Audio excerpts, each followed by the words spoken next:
নমস্কার দর্শক, আপনারা দেখতে শুরু করেছেন নর্থ বেঙ্গল টিভি। আমি আশিস।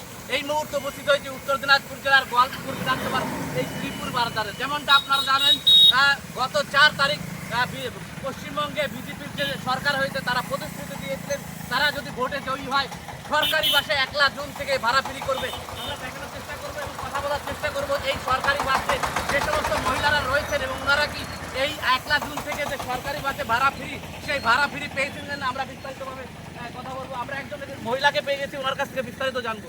বলছি, ভাড়া ফ্রি হলো আপনাদের আজকে? কি কোনো ডকুমেন্টস লাগলো? যারা ছিলেন বাসের দায়িত্ব ওনারা কোনো ডকুমেন্টস চেয়েছেন আপনার কাছ থেকে? মানে কি বলেছেন? যে কোনো আধার কার্ড বলুন, ভোটার কার্ড, এই সমস্ত জিনিস চেয়েছে আইডি প্রুফের জন্য?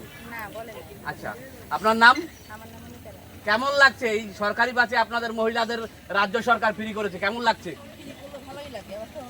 আচ্ছা, কেমন লাগছে বলুন? কেমন লাগছে বলুন? ভালো লাগছে। আচ্ছা, আপনার নাম? বাড়ি? দেখতে পাচ্ছেন দর্শক, আরো অনেক যারা মহিলারা রয়েছে, আমরা কথা বলার চেষ্টা করবো। যেমনটা আপনারা জানেন, 4 তারিখ এই পশ্চিমবঙ্গে বিজেপির সরকার হয়েছে এবং ওনাদের ইস্তাহারে বলেছিলেন যে 1 জুন থেকে যে সরকারি বাসে মহিলাদের সম্পূর্ণ। আরেকজন মহিলা রয়েছে, ওনার কাছ থেকে হয়তো ছাত্রী এবং স্টুডেন্ট একটু কথা বলার চেষ্টা করে। বলছি, আজকে তোমাদের এই সরকারি বাসে ভাড়া ফ্রি হলো, মনে হচ্ছে তুমি একজন স্টুডেন্ট, কেমন লাগছে একজন সাধারণ ছাত্রী হিসেবে? আমরা এখানে কয়েকজন যারা স্থানীয় মানুষ রয়েছে ওনাদের কাছ থেকে আর কথা বলার চেষ্টা করব। বলছি দাদা, আজকে থেকে বিজেপি সরকার যে আপনাদের ঘোষিত সরকার হয়েছিল পশ্চিমবঙ্গে, সেখানে ওনারা ইস্তাহারে বলেছিলেন যে 1 জুন থেকে সরকারি বাসে মহিলাদের ভাড়া ফ্রি। কথা মতো প্রতিশ্রুতি পূরণ হলো, কি বলবেন? প্রথমেই ধন্যবাদ জানাই পশ্চিমবঙ্গের বিজেপি সরকারকে। আপনারা ইতিমধ্যেই জেনে গেছেন, ক্ষমতায় আসার আগেই বিজেপি সরকারের যে কমিটমেন্ট ছিল, ইস্তাহারে যে ঘোষণা ছিল, তার মধ্যে একটি হচ্ছে আজকে 1 জুন, আজকের তারিখ থেকে সকল মহিলাদের সরকারি বাসে ফ্রি পরিষেবা দেওয়া। তার মধ্যে একটি হচ্ছে আজকে। আরও যে কমিটমেন্ট ছিল তার মধ্যে যেগুলো অন্নপূর্ণা ভাণ্ডারের 3000 করে মহিলাদের প্রদান করা, সে কাজও ইতিমধ্যে জোর কদমে শুরু হয়ে গেছে, সকলেই অবগত আছেন। এই বিষয়ে ডবল ইঞ্জিন সরকারের যে সুযোগ সুবিধার কথা বলা ছিল সেটা যাতে মানুষ পায়, এই জন্য বিজেপি সরকারকে ধন্যবাদ জানাই। আজকে বিজেপির মন্ত্রিসভা গঠন হলো, উত্তর দিনাজপুর থেকে করণদিঘি এবং রায়গঞ্জ থেকে 2 জন প্রতিমন্ত্রী উত্তর দিনাজপুরবাসী পেল, কি বলবেন দাদা? এটা আমাদের উত্তর দিনাজপুরের জনগণের পক্ষে খুবই গর্বের যে আমাদের বিজেপি সরকার উত্তর দিনাজপুরের জন্য 2 জন মন্ত্রী দিয়েছে। এটা হয়তো আমরা অনেকটাই লাভবান হব। এই যে সরকারি বাসে ভাড়া সম্পূর্ণ ফ্রি, সেই জায়গায় দাঁড়িয়ে আপনাদের পক্ষ থেকে বা সরকারের পক্ষ থেকে কোনো কার্ড বা কোনো যদি কোনো আইডি প্রুফ আগামী থেকে আসতে চলেছে, এখন মানে কিভাবে আপনারা বুঝবেন যে এনারা এলিজিবল কি না, এরা সম্পূর্ণ ভাড়া ফ্রি হবে কি না, এদের পক্ষে ওনারা কীভাবে বুঝবেন যদি একটু বলেন? এটা আপনারা ইতিমধ্যেই জেনে গেছেন নর্থ বেঙ্গল টিভির সকল দর্শক, যে কীভাবে আজকে 35 জন মন্ত্রী শপথ নিয়েছে, তাদের প্রত্যেকের দপ্তর বন্টন করে দেওয়া হয়েছে। তারা তাদের মতো করে ব্যবস্থাটা করবেন, যাতে একটা প্রমাণ থাকে যে যারা আমাদের পশ্চিমবঙ্গের বাসী তারাই যেন এই সুবিধাটা পায়, তার বাইরে যেন কোনো মহিলারা না পায় পশ্চিমবঙ্গের সরকারি বাসে, সেই ব্যবস্থাটা অবশ্যই করবে। আপনার নাম? বঙ্কিম বিশ্বাস, বাড়ি?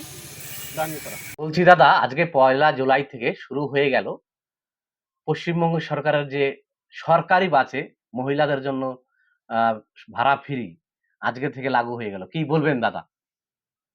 হ্যাঁ, আজকে থেকে যেটা পশ্চিমবঙ্গ সরকার ঘোষণা করেছিলেন, সেই মতো আমরা দেখতে পাচ্ছি যে স্টেট বাসগুলোতে মহিলাদের বিনামূল্যে যাতায়াত চালু হয়েছে।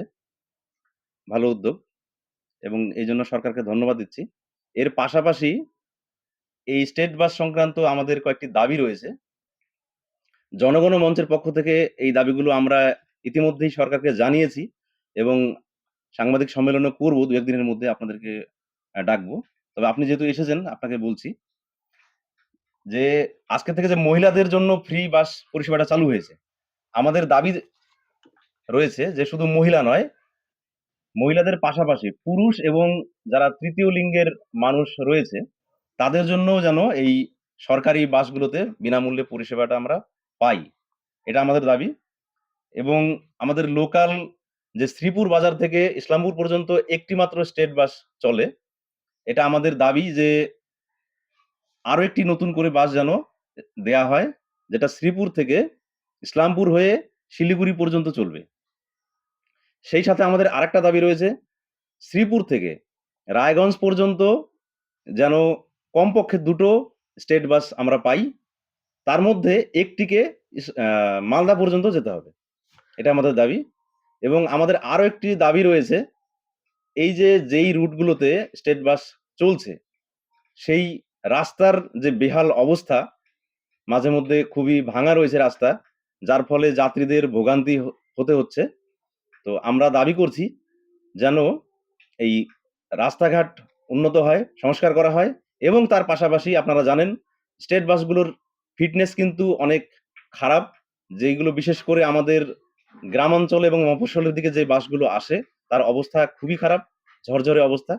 এই বাসগুলোকে সংস্কার করে বা এই রুটগুলোতে যাতে নতুন এবং উন্নত মানের আধুনিক বাস দেন সরকার, সেইগুলো আমরা চাইছি।